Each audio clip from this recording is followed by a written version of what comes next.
Okay, hey guys. I wanted to make a quick video to share with you guys something that definitely I feel needs to be talked about in the natural hair care community. We don't talk about it as much, and it's sort of something I feel is important that we get into the habit of discussing. And that's really, I think, just being more culturally universal with our terminology referring to our hair, black hair. And one thing that I hear a lot of women talk about, a lot of black women, and even a lot of non-black women refer to this hair um, in whatever state it's in, either relaxed, straightened, or natural hair. Particularly, I hear it more often associated with natural hair or synthetic or extensions that try to mimic natural hair. And it's African American hair. For some of you guys, this may not be a big deal for you guys. For others, it may be like, finally, someone understands. And it's just referring to our hair. Oh, I have African, oh, this is African American textured hair. I want to be very clear about something, and this is not just because I'm studying to be an anthropologist or I make YouTube videos. This is me as a black woman that has, I guess, one foot in the African American community and the other foot in the Caribbean community. This hair is not something that us as women that are black that live in America can monopolize on. Okay, this is not just African American hair. And I think by us referring to it as African American hair, it limits the scope of of other women who may share this type of hair texture. Um, we got to do better than that.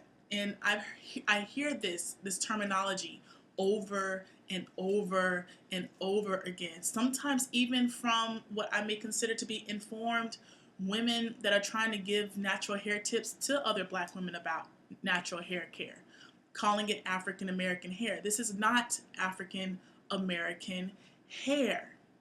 All right? Any term I think that it's like saying this is Brazilian hair or saying this is Jamaican hair. We need to have a transnational mentality when we're referring to our hair. And sometimes I think that we use those hyphenated types of terms referring to our hair to distance us from where this hair may truly have deep roots in, that we can really legitimize as perhaps this is a place that we could actually associate our hair type with, and that's Africa. I think by us saying this is African or Afro textured hair is, I think, more not even just politically correct, but perhaps biologically correct or environmentally correct or regionally correct, saying that those of us that have African blood pumped through our veins and we descend from African people, regardless of what part of the world that we are now in, we still have to trace this type of hair to that source. Because if we just only limit it just to our specific region or our specific city or our specific country, our specific town, what have you, then we're excluding any other woman that has this type of hair. So again, rarely do I try to show me being upset on the tube, but that's something that I really think is important for us to start to be more conscientious of the terms that we're using to describe this hair.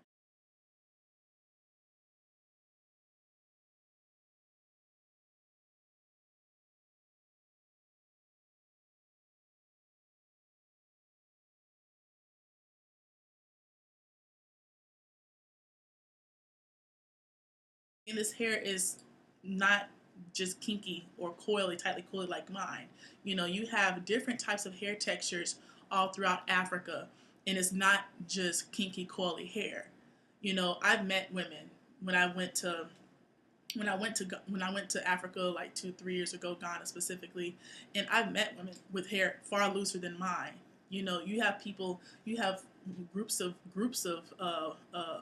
people, of women and men or what have you, that have loosely curled hair in Africa. Is their hair not African?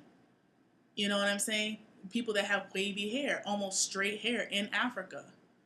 Are they not African? Is that not African hair? You have African American women in America that have different types of hair textures. Who gets to coin the term what kind of hair this is?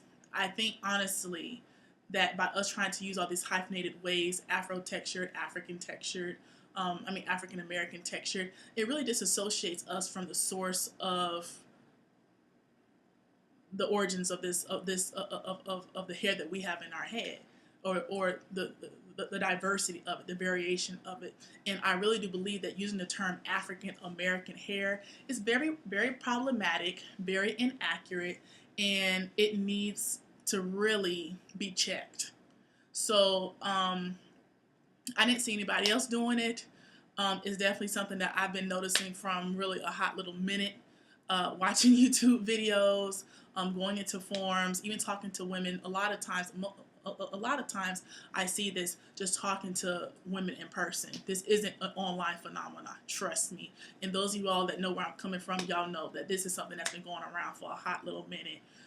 Those of us, I'm just saying, because YouTube is an international medium, visual medium, for us to see each other from wherever we are. And not everybody that watches my videos or any other videos about natural hair lives in the States. And I just wonder how you guys feel when you hear the term African American hair and you got the same type of hair on your head, but you don't live in America, you live in Canada, or you live in Brazil, or you live in England, or you live in Nigeria, or you live in Trinidad, or you live in Korea, or you live in South Africa. Like, how do you feel when you hear that term, African American hair? Like, to me, it doesn't make any sense.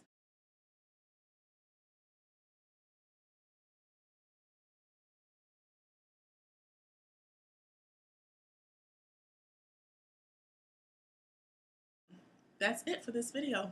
So take care, stay blessed, keep telling your story and no one else will, and to get more, of course, BMO. Peace.